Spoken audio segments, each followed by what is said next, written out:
Hello guys, how are you? Aqui é o professor Richard, tá?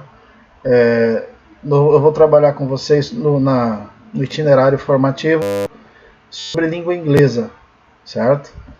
Então, nesse itinerário nós vamos aprofundar em alguns aspectos da língua inglesa. E uma das coisas que nós vamos trabalhar, pelo menos agora nesse primeiro momento, que eu já passei para vocês, eu acredito que essa APC já está no Drive, né? É sobre estrangeirismos, tá? Estrangeirismos, empréstimos, ou seja, a influência da língua inglesa sobre a língua portuguesa, tá? Você já observou que os falantes da língua portuguesa aqui no Brasil, nós usamos muitas palavras que são assim, oriundas de outras línguas, não só da língua inglesa, né? Mas tem também, nós usamos palavras que vieram da língua francesa e nós fizemos apenas alguma adaptação, né? Só que é claro que nós vamos nos concentrar com aquelas que são da língua inglesa, não só palavras, mas como expressões. Algumas expressões da língua inglesa que nós usamos e assim, como eu falei para vocês, né, qual que significa essas expressões? Algumas expressões nós já utilizamos elas de forma tão comum que elas chegaram até mesmo a perder o real sentido que ela tem na língua inglesa. O exemplo que eu vou citar para você é a palavra mouse. Então, quando eu falo mouse, logo o que vem na sua cabeça? Ó, esse instrumentozinho aqui que nós usamos para mover a setinha na tela do computador, né? Então, você pode até não saber que mouse em inglês significa camundongo, mas você sabe que quando fala mouse na língua portuguesa se refere a esse aparelhinho que é usado no computador. Certo? Então, na verdade, a palavra mouse acabou tomando um outro sentido. É que hoje, geralmente, quando você fala mouse, você não pensa mais no rato, né, no camundongo. Você pensa no aparelhinho. Eu, por exemplo, eu tive um computador que o mouse dele, na verdade, era uma joaninha. Só que eu chamava ele de mouse. Certo?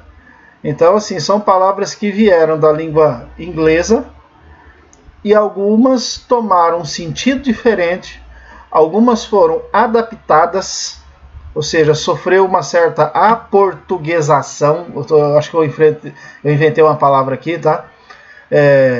Para que ela pudesse ser incorporada ao nosso idioma, ao nosso dicionário, certo?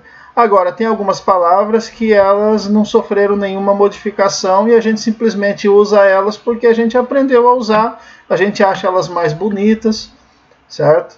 E nós vamos ver nesse período aqui que nós vamos estudar, nessa APC que vocês receberam, e nesse vídeo, né, qual a diferença, como que nós definimos essas palavras. Primeiramente, nós vamos falar sobre os estrangeirismos. O estrangeirismo, na verdade, ele abarca tudo. Só que, especificamente, os estrangeirismos são palavras... Olha só, está aí na tela de vocês, tá? Olha um pouco menos para o meu rosto aí e um pouco mais na tela. Estou selecionando aqui para vocês um pedaço que eu li. Os estrangeirismos são palavras oriundas de outros idiomas que são inseridas na língua portuguesa. Estas expressões foram inseridas na língua portuguesa sem alteração em sua grafia, podendo existir somente pequenas alterações fonéticas em sua pronúncia, uma vez que alguns fonemas existentes no inglês não são familiares no português. Certo? Então, esses são os estrangeirismos. O que é o estrangeirismo? Aquela palavra que é sempre estrangeira. Certo? Como assim? Ela não foi incorporada à língua portuguesa. Nós usamos ela, mas ela continua sendo inglês e continua tendo o mesmo significado que teria na língua inglesa. Certo? Então essa seria o quê? Uma palavra, um exemplo de estrangeirismo. E geralmente elas não sofrem alteração, nem na grafia, e nem na pronúncia. Às vezes sofre uma pequena alteração na pronúncia, porque existem alguns sons na língua inglesa que nós não temos familiaridade na língua portuguesa. Por exemplo, o som do TH, né? A gente fala, você coloca a língua atrás do dente e solta um som. Esse som não existe na língua portuguesa, então a gente tem dificuldade. Por isso, quando você vai falar assim, o THE, a gente fala D. Mas na verdade não é D, é D. Coloca a língua atrás do dente, certo?